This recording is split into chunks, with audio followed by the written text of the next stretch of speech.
Hello दोस्तों, मेरा नाम है धीरेन्द्र सिंह। आज की इस वीडियो से आपको मैं समझाने वाला हूँ, आपको एक बताने वाला हूँ कि किस तरीके से पेपर में आप प्रेजेंटेशन कैसे कर सकते हो।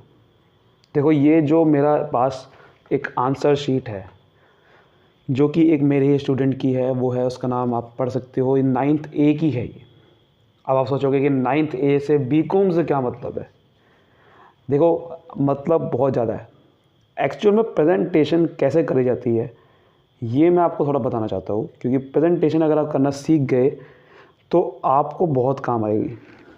देखो, किस तरीके से, सबसे पहले तो एक अच्छी राइटिंग होना बहुत ज़रूरी है। जैसे कि इन्होंने इतनी अच्छी राइटिंग लिखी हुई है और गलती कोई भी नहीं करी। जैसे कि आप देखो, ये क्वेश्चन 1 मार्क का क्वेश्चन था जो कि इन्होंने पॉइंट्स बना के लिखा।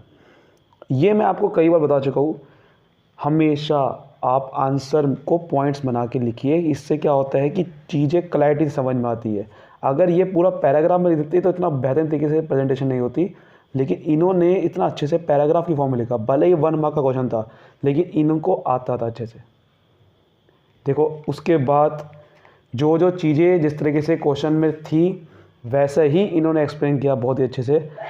और सबसे बड़ी बात है, जो पूछा गया था उसको वैसे ही लिखा। जैसे कि ये क्वेश्चन था कि आपका ये कौन सा फीचर हाईलाइट हो रहा है डेमोक्रेसी में, तो उन्होंने वैसे लिखा कि rule of law, respect for right highlight हो रहा है, विच इज़ हाईलाइटेड हियर। जो पूछा गया है उसको अच्छे से एक्सप्लेन कर दिया। कुछ लोग होते हैं सीधा डायरेक्ट आंसर लिखते हैं, बस rule of law, respect for right, खत्म बात। अच्छे से पूरा एक्सप्लेन करना है जो क्वेश्चन में पूछा गया, उससे बात को लिंक करना पड़ेगा। उसके बाद देखिए, जैसे कि इन्होंने बहुत ही अच्छे तरीके से, मैंने इनको बताया भी था और आपको भी कई बार बताता हूँ कि आप डायग्राम जरूर बनाना। तो देखो, इन्होंने किस तरीके से, एक क्वेश्चन है जो कि बहुत ही पैराग्राफ भी आप लिख सकते हो, इसका पैराग्राफ वाला क्वेश्चन था। इन्होंने ज़बरदस्त तरीके से डायग्राम बनाया, बहुत बेहतरीन तरीके से। ये इंडिया का लॉन्गिट्यूड लैटिट्यूड के बारे में ये इन्होंने डायग्राम बनाया। हालांकि इसको एक्सप्लेन करना था, मैंने इनको बताया था, देखो डायग्राम के साथ एक्सप्लेन भी करा है। तो आपको मैं कई बार बता चुका हूँ, डायग्रामेटिकल प्रेजेंटेशन बहुत हेल्प करती है। इससे आपको समझ में आता है, टीचर को भी, कि यार इसको बहुत अच्छे से आता है। आगे ढंग से पढ़ेगा भी नहीं वो, लेकिन इन्होंने फिर भी इतना अच्छे से प्रेजेंटेशन करी कि आप नंबर कहीं पे भी नहीं काट सकते। फिर देखिए, ये क्वेश्चन में इतना अच्छा तरीके से डायग्राम बनाया। इस क्वेश्चन था कि इंडिया, आपके इंडियन ओशन नाम क्यों पड़ा इंडिया का, इंडियन ओशन का, इंडिया के नाम पे। तो ये देखिए किससे डायग्राम बनाया। और यहाँ पर भी देखिए किस तरीके से जो क्वेश्चन का मेन पॉइंट होता है उसका डायग्राम बनाया बेहतरीन तरीके से। और डायग्राम कोई ऐसा डायग्राम नहीं है, ये कॉन्सेप्चुअल डायग्राम है। तो यही मैं कहना चाह रहा हूँ कि आप जब इस तरीके से करते हो, साथ में देखो मैं आपको एंड करते हुए कहता हूँ कंक्लूजन। इन्होंने कंक्लूजन भी लिखा है। तो ये देखिए इस तरीके से होता है, और ऐसा आप करोगे तो आपके भी बहुत अच्छे नंबर आ सकते हैं।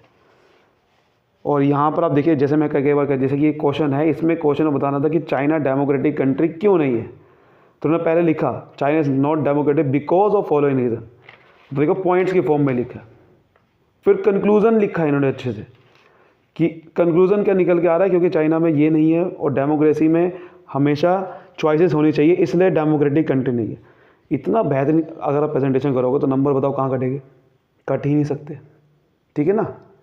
आगे आप एक और दे सकते हो कि देखो, इनको मैंने एक चीज़ बताई थी कि ऐसे क्वेश्चन हो जाए जैसे कि जिसमें आप डायग्राम बना सकते हो, तो वहाँ पर जरूर बनाना है। देखो ये डायग्राम किस तरह से बना रखा है। ये डायग्राम मैंने उनको बनाने को कहा था, उनको इस तरह से बनवाया था। तो इस तरीके से देखो प्रेजेंटेशन किस तरह से होती है।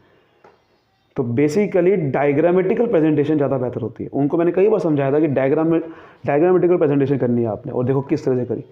और वहाँ से कंक्लूजन भी लिखा, एग्जाम्पल भी लिखा। और ये इस डायग्राम के तो मुझे बताओ कहाँ से मार्क्स कटेंगे।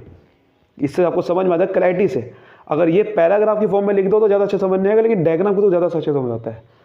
तो यही मैं एक चीज़ कह रहा हूँ कि ऐसा प्रेजेंटेशन में इतना बेहतरीन प्रेजेंटेशन होती है जब आपकी